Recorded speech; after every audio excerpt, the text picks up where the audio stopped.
Hi and welcome to the next of my new reviews. Today I'm going to be reviewing the Racerstar br1407 3500 kV motors. Now you've probably seen these on Banggood and a few UK stores as well, and to be honest they are pretty good motors. Now I've already opened a few of these before, but this one's just for the review, so here we go. As you can probably see, my box was a little bit damaged in transit, but they're relatively well packaged on the inside, so it's not too much of a worry so far. Pretty basic box. So as most motors come in bags these days, a box is welcomed. And let's see what we have. And as you'd expect, we have a packet of 4 screws and the motor itself. Now the first thing I always like to do when I get a new motor is do a little twist. Now you can definitely feel the resistance of the magnets. Now that's a good thing. If you can feel the actual magnets resisting as you rotate, it indicates they're strong magnets. Some motors you can spin with your finger and they spin and they spin and they spin. What that actually means is it's a poor difference between the strength of the magnet and the weight of the bell. So actually slight resistance when spinning, and you can actually hear, I don't know if you can hear that. It's like a noise as it goes past each motor. Now, let's get the measuring things out and let's see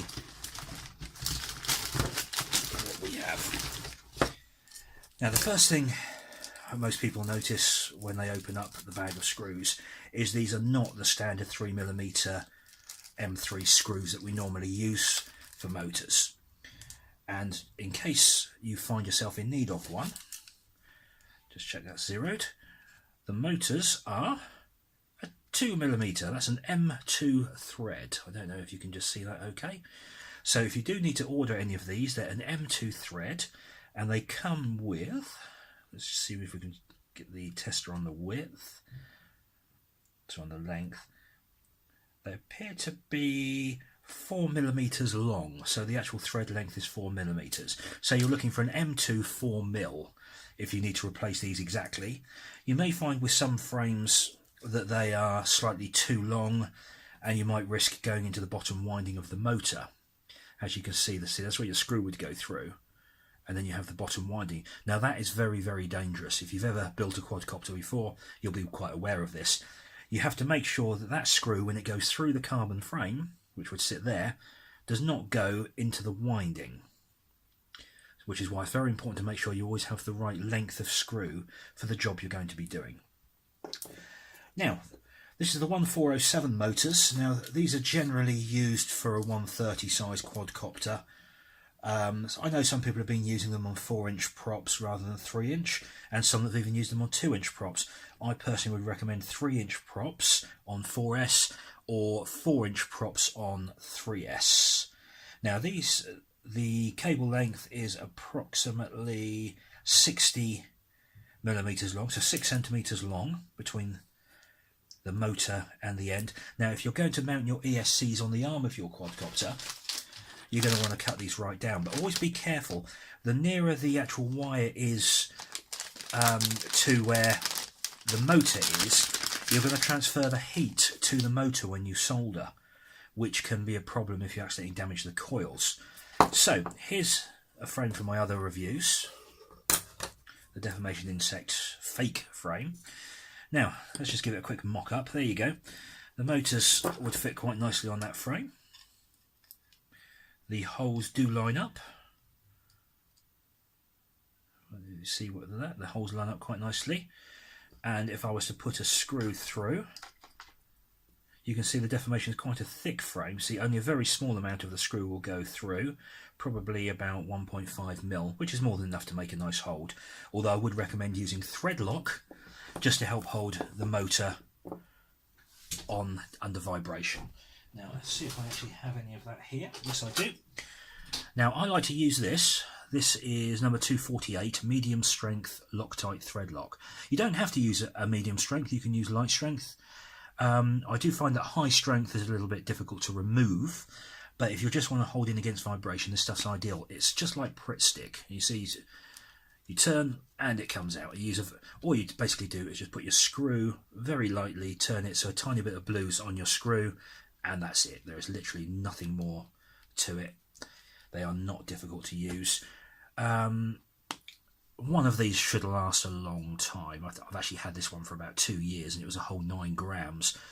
And I've built about 30 quadcopters using this same tube. So a little bit's going to go a long way, so don't waste it. Okay, now so far I have actually built some of these 1407s onto a quad. I'm going to be doing that footage coming up just after this, which should give you an idea of what to expect. And I've got to admit, these are an awesome motor. I've tried expensive motors, I've tried cheap motors, I've tried in-between motors, I've tried the hype train motors, I've tried the motors that other people wouldn't touch with a barge pole, I've tried homemade motors, all different types, and I've got to say, these do exactly what they say on the box, no more, no less. They are fast, they are strong, and they will handle the amps you put into them. In fact, I've been whacking almost double the amps into these that they're actually rated for. I've been using 20 amp ESCs on the latest 390 megahertz processor from the ESCs, and they have been absolutely fantastic. They're barely getting warm under heavy load, and you'll see from my videos later I do tend to do quite a heavy load. I'm using 850 milliamp batteries, 4S batteries at the moment, and I'm getting about 3 minutes flight time, just under. I'm not normally about 2.5, and then the alarms start going off, and then gives me 30 seconds to get in for a landing. But yeah, 3 minutes of a 3-inch quad acting just like a 5-inch racer. It has got a very good thrust to weight ratio. What I'm going to do is I'm going to do some photos of my other builds, but just to give you an idea, that's how long these cables are. So these are long enough to go to a centre mounted ESC plate. So if you're using a 4-in-1 ESC, these wires will actually reach directly to the ESC, which is very handy if you want to make a nice clean build. Now the deformation insect, you may notice, now if I put a colour behind this, you'll see what I mean. What's that they have? Yes, they have holes cut in the arms. Now I'm not a great fan of these normally because they obviously weaken the the strength of the arm. But if you want to keep your wires nice and clean attached to the arm, literally just looking like that and then into the frame, then that's an ideal place to put your cable ties. So if you go for centre mount cable ties, if not, that would still be very good for holding an ESC in place. Now unfortunately I don't have one. Oh yes I do, I have one in reach. There we go.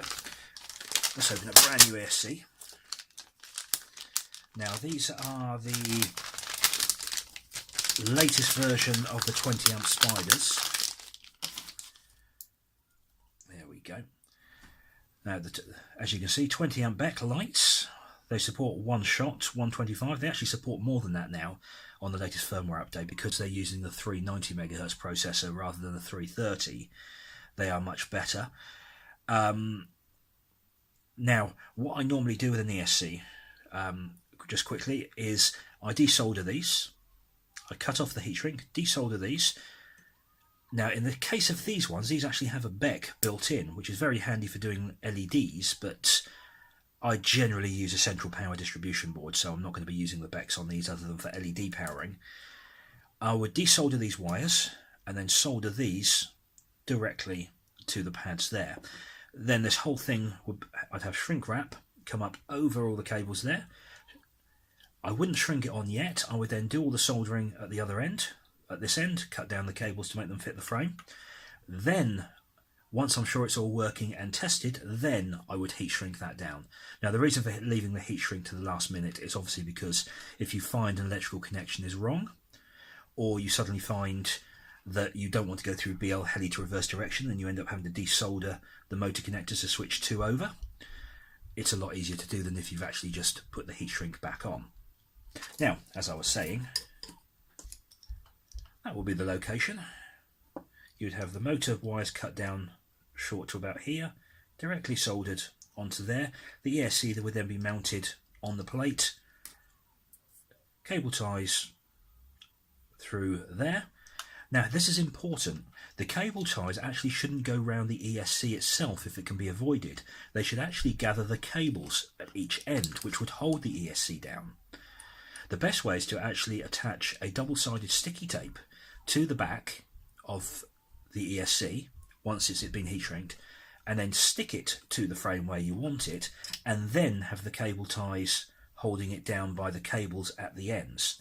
Now, what this basically does is that in the event of a crash, the components on the ESC are less likely to be damaged by the sudden push against between the frame and the cable ties.